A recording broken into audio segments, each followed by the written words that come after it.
शान्ताकारं भुजगशयनं पद्मनाभं सुरेशं विश्वाधारं गगनसदृशं मेघवर्णं शुभाङ्गं लक्ष्मीकान्तं कमलनयनं योगविद्यानगम्यं वन्दे विष्णुं भवहरं सर्वलोकैकनाथम्। ॐ नमो भगवते वासुदेवाय, नमो भगवते वासुदेवाय। ओम श्री कृष्णाय परब्रह्मणे नमः। सभी सज्जनों को भगवान का नाम से और मोहन जी का नाम से सादर प्रणाम। पिछले दिन हमने पंचमाध्याय संन्यास योग में 10 श्लोक तक सोच विचार किया था। आगे भगवान कहते हैं, कायेन मनसा बुद्ध्या केवलै इंद्रियैरपि योगिनः कर्म कुर्वन्ति संगं त्यक्त्वा आत्मशुद्धये। कर्मयोगी फलासक्ति को छोड़ करके आत्मशुद्धि के लिए शरीर मनोबुद्धि के साथ इंद्रियों के साथ में कर्म करना है। मतलब जो भी कर्मयोगी है, हम फलासक्ति को छोड़कर जो भी काम करता है वो अपना आत्मशुद्धि के लिए होना चाहिए। उसमें कोई भी पाप पुण्य का पैदाइश नहीं होना चाहिए।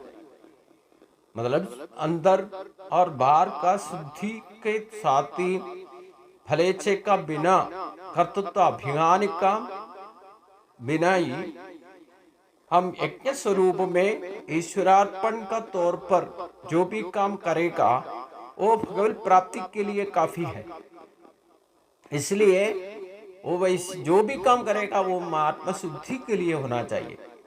हम मनुष्य जन्म लेने का ही मतलब, विशेष बुद्धि के साथ जन्म लेने का ही मतलब है हम आत्मा को शुद्धि करके भगवान के पास में जाना है। उसी के लिए अपना जो कर्तव्य कर्म है जो भी करेगा वो आत्मा शुद्धि के लिए ही करना चाहिए। नहीं तो हम भौतिक इच्छा के साथ, फलेच्छे के साथ जो भी काम करेगा, हम उसके पीछे भागदौड़ करेगा, हम जानबूझ के भी या जाने बिना भी कर्म बंधन में पड़ सकता है। उसी से पाप पुण्य का पैदाइश हो गया तो हमारा आत्मशुद्धि कभी नहीं होगा। जब तक आत्मशुद्धि के लिए हम कुछ करके आत्मशुद्धि प्राप्त नहीं होता है, तब तक बार बार इसी भूमि में जन्म लेके आना ही पड़ेगा। इसलिए भगवान कहते हैं, युक्त कर्म फलम त्यक्त्वा शांति प्राप्नोति नैष्ठिकीम् अयुक्त कामकारेण फले सक्तो निबध्यते। कर्म योगी कर्म फल त्याग करने से ही वो परम शांति प्राप्त हो सकता है। अगर योग्य बुद्धि का विनय इसी का योग्य नहीं है, फलेच्छे का लिंगी फला आसक्ति को छोड़कर काम करने लायक नहीं है, तो वो भौतिक इंद्रिय सुखों को पीछे भागदौड़ करके आसक्ति के साथ कर्म योग में बंधन में पड़ जाएगा। उसी को प्रारब्ध में पड़ने का खतरा है। इसलिए कर्मयोगी बनने के लिए बोले, कर्मयोगी बोलने से यथार्थ कर्मयोगम बोलने से क्या है, कर्मयोग का अध्याय हम चर्चा करते वक्त बताया था। जो कुछ भी हमने करने से भगवान का प्राप्ति हो सकता है, भगवान का प्रीति हम ले सकता है, या हमसे भगवान जब संतोष होगा, उसी लेके जो भी काम करेगा उसी को कर्मयोग कहते हैं। उसी कर्मयोग में पाप पुण्य का पैदाइश होने का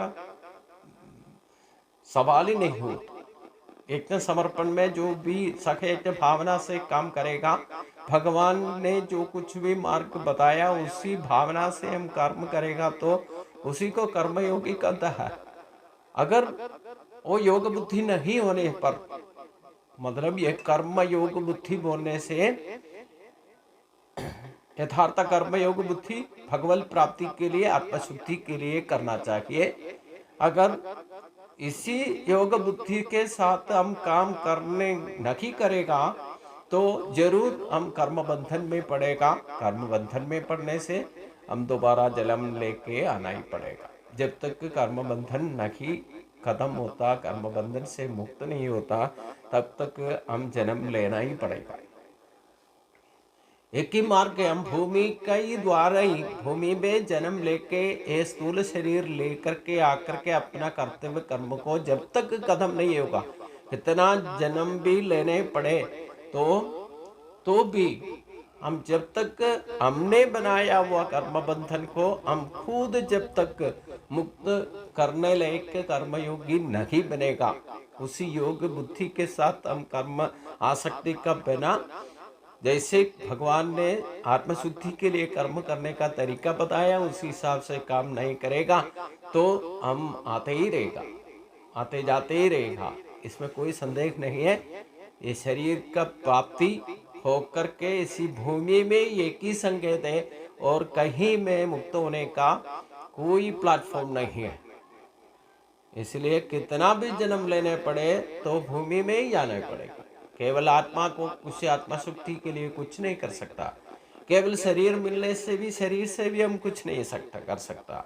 जब जीवात्मा शरीर का बंधन में भगवान हमें जन्म दे करके शरीर के साथ में ये भूमि में जन्म लेते हैं, उसी को ही अपना विशेष बुद्धि के साथ कर्मयोगी बन सकता है। वो भी कर्मयोगी जिसको कहा जाता है योग बुद्धि के साथ आसक्ति का बिना आत्मशुद्धि के लिए जो काम करेगा उसी को कर्मयोगी कहा जाता है। ये योग बुद्धि जब तक प्राप्त नहीं होगा हम कभी भगवत प्राप्ति में नहीं जा सकता। सर्वकर्माणि मनसा संन्यस्या से सुगम वशी नवद्वारे पुरे देखे नैव कुर्वन्न कार्येन। इसलिए इंद्रिय मनोबुद्धि को अपना स्वाधीन में लेकर जितेंद्रिय बनो। वो जितेंद्रिय बनेगा, वो सर्व कर्मों को अपना मन से परित्याग करके अपना ही शरीर का नवद्वारा वाला शरीर को शुद्धि के साथ जो कुछ भी करेगा या ना करेगा तो भी वो सुख शांति से जिंदगी बीत सकता है। मतलब हमारा शरीर माध्यम से हम काम करना है, वही शरीर माध्यम से आत्मशुद्धि के लिए काम करना है। उसी तरीका हमने सीख लिया तो इंद्रिय मनोबुद्धि को अपना नियंत्रण में ला करके ये शरीर के साथ में सकल इंद्रियों से जितेंद्रिय बनकर गए, मतलब सारे इंद्रियों का अपना नियंत्रण में ला करके जितेंद्रिय बनने पर वो मन से सारा भौतिक काम को या कर्म बंधन होने वाला कामों को परित्याग करके अपना शरीर से अपना कर्तव्य कर्म जैसे भी है वो योग बुद्धि के साथ करेगा, वो हमेशा सुखी रहेगा, उसी को समाधान शांति हासिल हो सकता है। हम भला शक्ति छोड़ करके काम करेगा, उसी में ही हमको शांति, यथार्थ शांति मिलता करके हम खुद अनुभव करना है। कोई भी हम किसी से भी मजदूरी करने के लिए या अपना सेवा के लिए किसी को तंगा दे करके हम किसी को बुलाया तो वो अपना दिल लगा के काम करेगा तो हमें पता चल जाएगा उसका काम खत्म होने पर। हम जितना पैसा उसको एक दिन का मजदूरी देना चाहिए, अगर वो अच्छा काम करेगा तो उससे भी प्रतिशत से उसका आमदनी का या एक दिन का मजदूरी से ज़्यादा भी हमसे दे सकता है। अगर हमारा इच्छा का अनुसार उससे भी ज़्यादा अच्छी तरीके से वो काम करता तो हमारा भी खुशी हो जाए, होने पर हम संतोष होकर के उसको कुछ ज़्यादा पैसा दे सकता है।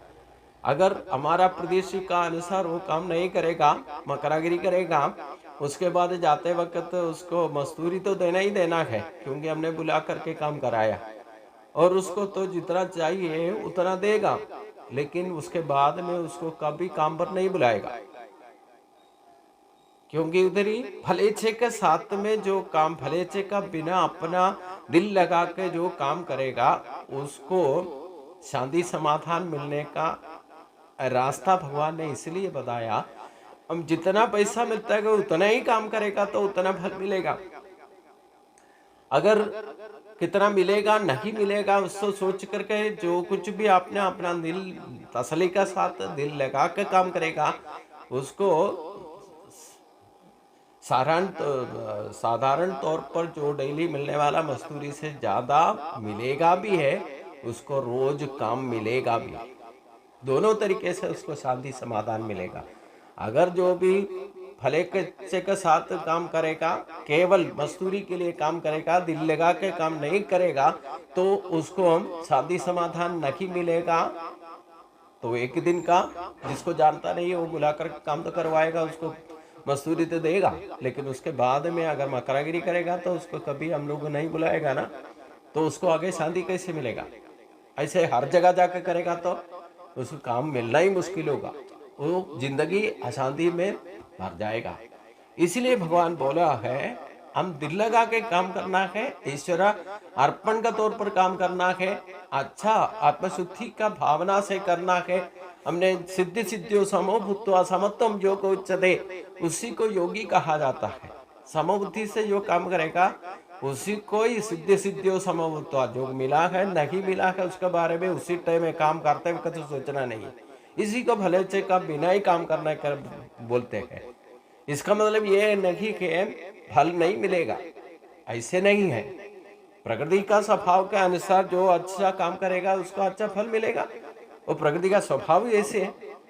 अगर बुरा काम करेगा तब बुरा फल मिलेगा, ये प्रकृति देता है। उसके बारे में हम कभी टेंशन में नहीं होना है, हम कभी विचलित होना नहीं है। हम अपना कर्तव्य कर्म को करते वक्त जो कुछ करना चाहिए दिल लगा के करना है, वो आत्मशुद्धि के साथ अंतःकरण शुद्धि के साथ ही काम करना है, तभी उसका फायदा जो है सुख समाधान, हमें शांति समाधान जरूर अनुभव में मिलेगा। इसी को भगवान इसलिए बोलता है फलेच्छे के बिना जो काम करेगा उसको ही आगे शांति समाधान अनुभव होगा, वही परम पद प्राप्ति के लिए योग्य बन जाएगा। भगवान ने कर्मयोग में बताया था, भगवान ने जो कुछ भी हमारा पालन पोषण जो भी करता है उसमें भगवान को कुछ फायदा के लिए भगवान को भी नहीं काम करता है। ये हमारा सोच विचार गलत है। भगवान का कुछ नाम और प्रशस्ति या अभिमान के लिए या कुछ ऐसे प्रतिष्ठा हमने जो भगवान के सामने चढ़ाता है संपत्ति के लिए या कुछ प्रतिष्ठा लेकर के भगवान ने हमें पालन पोषण नहीं करता। जैसे कि माता पिता अपना बच्चों को पालन पोषण करता है, वो बच्चों के साथ में कोई प्रतिष्ठा रखता है या बड़ा होकर के मेरा काम करेगा या मेरा मुझे देखभाल करेगा, ये सब सोच समझ के करेगा तो वो जिंदगी में खुशी नहीं हो सकता, शांति समाधान नहीं हो सकता। पर भी ज्यादा से तौर पर माता पिता जो बच्चों को परिपालन करता है, कोई उनसे फायदा मान करके नहीं करता है, अपना धर्म मान से अपना बच्चा को परिपालन करता ही करता है। खास करके मातृ स्नेह है, जो माता बच्चों को परिपालन करने का कोई उसमें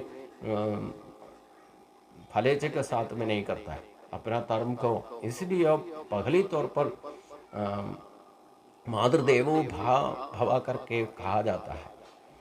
उसी फलेच्छे का बिना जो काम रहेगा उसको शांति समाधान का प्राप्ति हो सकता है।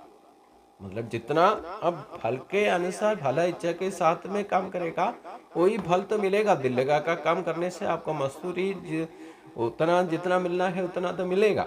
अगर भले इच्छे का बिना काम करेगा आपसे प्रतीक्षा के ज्यादा फायदा मिलेगा तो आपको शांति समाधान उसी वक्त मिलेगा। और हमेशा आप दिल लगा के कर्मयोगी बन करके आत्मशुद्धि के साथ जहाँ भी काम करेगा उसको हमेशा काम मिलते रहेगा और मजदूरी मिलते रहेगा, उसको इसी का तौर पर उसको शांति समाधान मिलेगा। और दूसरी बात है कर्मयोग में बताया था, हम जो भी काम करने में दिक्कत नहीं दिखाना। हम हर एक काम में कर्म कुशलास के साथ में जो भी काम करना, उसी का फायदा आपको जरूर मिलेगा। उसको जहां भी जाएगा उसको जरूर काम भी मिलेगा। यही काम करने का तरीका भगवान ने जो कुछ बताया उनकी तरह से उसको समझना चाहिए। और शरीर का जो कुछ भी इंद्रिय और नवद्वार, वो सब कुछ शरीर का जो चाल चलन, जो शरीर का बचावत के लिए भगवान ने जो सिस्टम बनाया, और शरीर का देखभाल प्रकृति के अनुसार ऐसे ही होते रहेगा। लेकिन हमारा मन को और इंद्रियों को और मनोबुद्धियों को अपना कब्जा में लेकर, अपना नियंत्रण में ला करके हम मन से उसका सर्व कर्म का फल भी परित्याग करके हम दिल लगा के काम करने से हमें आगे सुख शांति समर्थ हो जाएगा। वो आखिरी में भगवत प्राप्ति भी प्राप्त होगा करके भगवान बताता है। न कर्तुतम न कर्माणि लोकस्य सृजति प्रभो न कर्म फल संयोगम स्वभावस्तु प्रवर्तते। ईश्वर ने इस दुनिया में कभी भी कर्तृत्व, अभिमान और कर्मों को सृष्टि नहीं किया है। ईश्वर कभी भी कर्म का सृष्टि नहीं करता है। अचंचल ब्रह्म चलनात्मक होने से प्रकृतियां स्वभावस्तु प्रवर्तते, मतलब वो प्रकृति का स्वभावी चलन होता है। यो सृष्टि का व्यवहार प्रकृति करता है। मतलब प्रकृति बोलने से क्या है? स्वभाव के अनुसार। प्रकृति बोलने से हमारा स्वभाव, जो हमने अचंचल ब्रह्म से पैदा हुआ, तो जब से हमें शरीर मिला है तब से हम कुछ न कुछ हरकत करते रहते हैं। सृष्टि का व्यवहार इसी को, अचंचल ब्रह्म को चलनात्मक होने से उसी को कर्म कहते हैं। भगवान सृष्टि में कभी कर्म पैदा नहीं किया है, सृष्टि नहीं किया है। वो अपने आप स्वभाव से, प्रकृति का स्वभाव चंचल होना ही प्रकृति का स्वभाव है। चंचल होना ही प्रकृति का स्वभाव है। अचंचल रहना ब्रह्मा का स्वभाव। ब्रह्म अचंचल ब्रह्म है। वो चलनात्मक होने से सृष्टि का व्यवहार शुरू होता है। जो चंचलावस्था प्रकृति का स्वभाव है। इसलिए ईश्वर इस दुनिया में कभी भी कर्तृत्व अभिमान में ये सब कुछ करता है, ऐसे हम बोध कभी पैदा नहीं किया है। उसके साथ साथ कोई भी कर्म को भी भगवान सृष्टि नहीं किया है। भगवान को कभी कर्म फल के साथ में दिलचस्पी भी नहीं है। भगवान कभी कर्म फल के साथ में बंधित भी नहीं है। भगवान हमेशा स्वतंत्र इसलिए रहता है। लेकिन जो प्रकृति में पैदा हुआ है उसको सभी को गुण का अनुसार, गुण स्वरूप के साथ में स्वभाव बनता है। और स्वभाव से ये स्वभाव ही सब प्रकृतित होता है। मतलब प्रवृत्ति में बदल जाने का या कर्म में बदल जाने का प्रकृति का स्वभाव है। इससे भगवान कभी पैदा नहीं किया। मतलब हम जन्म लेने से बाद जब तक मृत्यु नहीं होता है, हमारा शरीर का साथ में जीवात्मा का स्वभाव है, वो जीव भाव को प्रकट करना ही है। इसी को स्वभाव कहते हैं। इसलिए भगवान कर्मयोग में बताया था, उसको श्लोक को याद रखना। न कि कच्चित क्षणम अभिजातु तिष्ठते कर्म कार्य देखे वशक कर्म सर्व प्रकृति जय गुणी। प्रकृति का गुण का अनुसार ये चलते रहता है। इसी को स्वभावस्तु प्रवर्तते बोलता है। हम जो कुछ भी ईश्वर इच्छा के अनुसार जो कुछ भी या भगवान का नियम यम नियम को पालन करने पर भी हमारा स्वभाव के अनुसार अपना अपना स्वभाव जाके उसी हिसाब से हमारा कर्म करने का तरीका ही होगा। इसलिए स्वभाव को बदल नहीं सकता। हम पूर्व जन्म वासना से जो कुछ भी स्वभाव मिलता है उसी को जल्दी से जल्दी बदल नहीं सकता। वो स्वभाव ही प्रवर्तित होता है। उसका कारण क्या है? हमारा स्वभाव। और स्वभाव कहाँ से पैदा होता है? प्रकृति का गुणों का, सत्व रज तमो गुणों का प्रभाव से हमें स्वभाव पैदा होता है। वो स्वभाव के अनुसार ही हम काम करेगा। ये स्वभाव ही कर्म को पैदा करता है। वो कर्म फल का इच्छा होना नहीं होना ये भी स्वभाव के अनुसार ही होगा। हम कितना भी इसको तत्व को समझाने पर भी हमारा स्वभाव वासना बल क्या है, कर्म का वासना के अनुसार हम काम करेगा ही करेगा। इसलिए भगवान कहते हैं नादत्ते कस्यचित् पापं न चैव सुकृतं विभुः अज्ञानेन आवृतं ज्ञानं तेन मुह्यन्ति जन्तवः। इसलिए हम लोगों को भगवान कहते हैं हमें कोई आप लोगों का परमात्मा कभी किसी का भी पाप को लेता नहीं और पुण्य को स्वीकार भी नहीं करता है। हम लोग ऐसे सोचते हैं हमारा अज्ञानता का वजह से ये सब कुछ भगवान ले लेता है करके हम भगवान का सामने जा करके समर्पण करके समस्तापराध बोल करके भगवान का सामने साष्टांग प्रणाम करने से भी या कुछ भगवान को ऑफर दे के हम हमारा पापों को मुक्त करने के लिए हम कोई भी हरकत भगवान का सामने पूजा पाठ करता तो भी भगवान कभी किसी का पाप को जिम्मेवारी नहीं है, वो कभी भगवान लेगा भी नहीं और किसी का पुण्य का प्राप्ति भी स्वीकार नहीं करते हैं।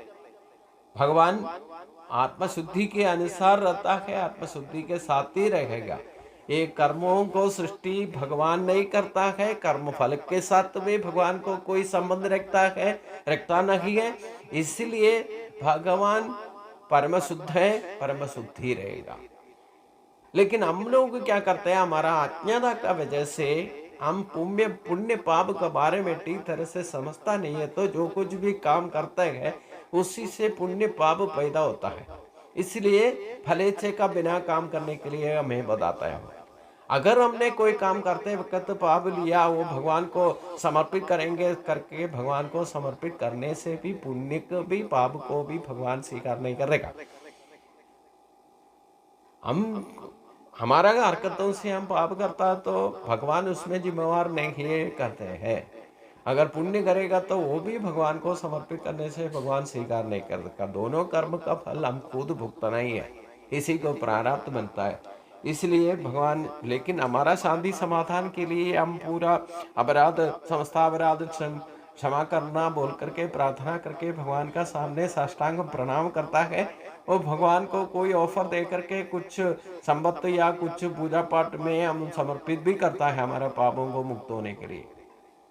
इसलिए भगवान किसी का पाप का भी जिम्मेवार नहीं है, किसी का पुण्य का भी स्वीकार नहीं करता है।